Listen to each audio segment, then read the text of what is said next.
Bonjour, je suis Romain Duris, acteur dans Le règne animal de Thomas Caillet.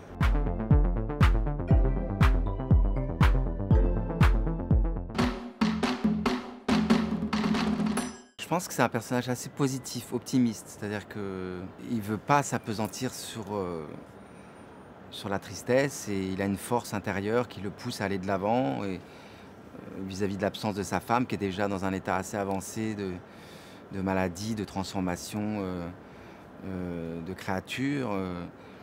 Il veut l'accompagner du mieux qu'il peut et surtout il veut sauver son fils, il veut le protéger. Et donc c'est un père protecteur qui va au départ être peut-être très actif dans cette mission d'être un père, parfois avec une autorité. Et puis au fur et à mesure du film, on va l'observer, le voir lui aussi en espèce de mutation d'un père qui va finalement être bien obligé de plus observer et d'admirer une trajectoire de son fils qui lui échappe et c'est pas pour autant qu'il l'aime moins, quoi. Enfin bref, donc il y a une espèce de beau trajet d'un personnage, quoi. Bah, que le monde se transforme, qu'il y a des événements qui peuvent être dramatiques, comme ce qu'on a vécu avec le coronavirus, qui peuvent changer toute une organisation de société, de comment on voit comment des sociétés s'adaptent, d'autres moins bien. Des caractères humains vont avoir peur du changement, peur de tout ce qui est hors norme et vont vouloir contrôler tout ce qui est différent et le gérer.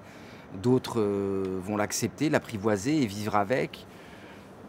C'est contemporain, quoi. J'aime les films de John Carpenter, moi. J'aime ces espèces de films un peu... ouais, un peu... où il y a quand même de la normalité, c'est ça que j'aime, moi. J'aime le fantastique quand il est mêlé à la normalité et surtout dans des...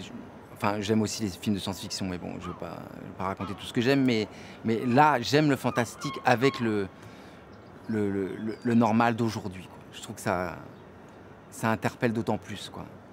Les films de science-fiction, parfois, sont super bien faits, comme Blade Runner, qui est assez unique. Je suis captivé, mais le monde est déjà plus tard, bref, à l'époque, hein.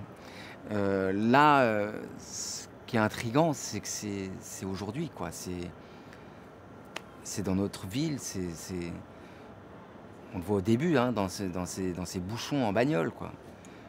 D'un coup, il y a une bête qui surgit. J'adore ça, quand c'est bien fait.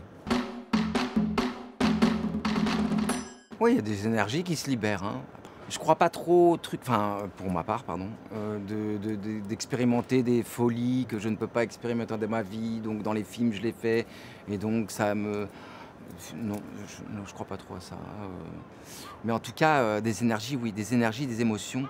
Alors l'émotion, c'est difficile parce que je trouve moi, j'adore m'abandonner dans des émotions et tout, donc j'imagine qu'il y a des émotions qui sortent, mais en même temps, le fait de jouer avec des émotions, ça devient comme un muscle, donc j'ai l'impression que ça calme jamais des émotions qui débordent, en fait, ça les entraîne, donc j'ai l'impression que plus on joue des émotions, plus on a des émotions, donc bref, c'est un métier sublime, hein, mais pour plein de raisons, quoi.